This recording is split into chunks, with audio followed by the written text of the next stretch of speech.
Hola, ¿qué tal? Mi nombre es Ana Laura Mejía Jasso y esta ocasión les voy a hablar acerca de la economía global en términos muy generales y sobre todo dando nuestra opinión, algunas afirmaciones que nos ponen de ejemplo y esto basado en una investigación realizada con anterioridad.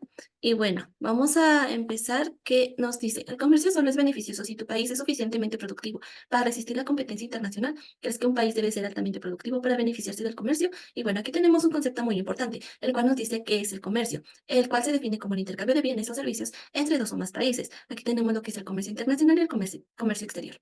Al cual el internacional es dividido como el que se realiza entre estados que componen la comunidad internacional. Esto se va a hablar de manera muy global. Y el comercio exterior es el que incluye importaciones y exportaciones. Entonces, respondiendo a la pregunta anterior, vamos a decir que sí, un país debe de ser altamente productivo para beneficiarse del comercio.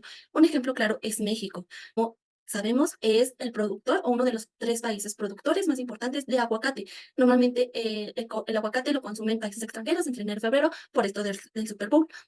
Y para ello, si México no destacara su comercialización de aguacate, no sería reconocido, no podría beneficiarse del comercio. Por ello es que sí, un país debe ser sobre todo dar el ancho, porque si no, no podría estar entre los países que les piden o se les solicita que exporten este tipo de producto. Bueno, el segundo nos dice, la competencia es injusta y perjudica a otros países cuando se basa en salarios bajos. ¿Crees que la competencia basada en salarios bajos es perjudicial? Tenemos un concepto importante, el cual es el salario. Es aquel que se liquida o es pagado por hora o por día. Es una remuneración al préstamo de servicios que nos está dando. Bueno, en este caso, también tenemos el concepto de lo que es sueldo. Este es pagado por quincena, normalmente llega de acuerdo a lo que el empleador solicite.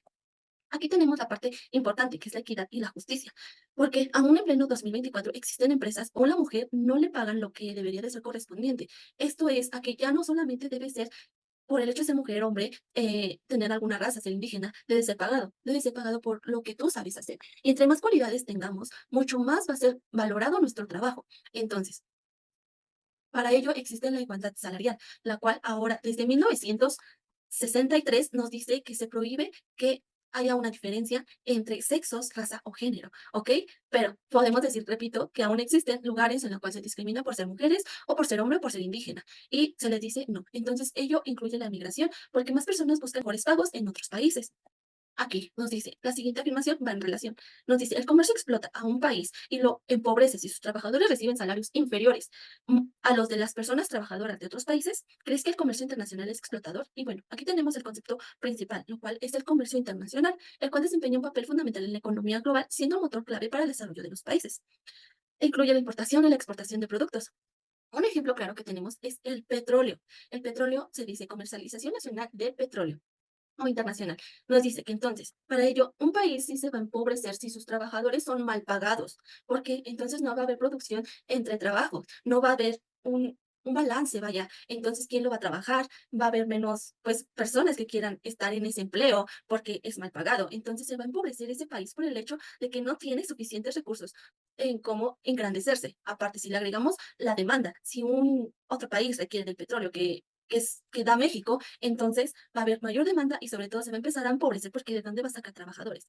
Entonces, respondiendo a esto, ya respondimos de manera general estas afirmaciones.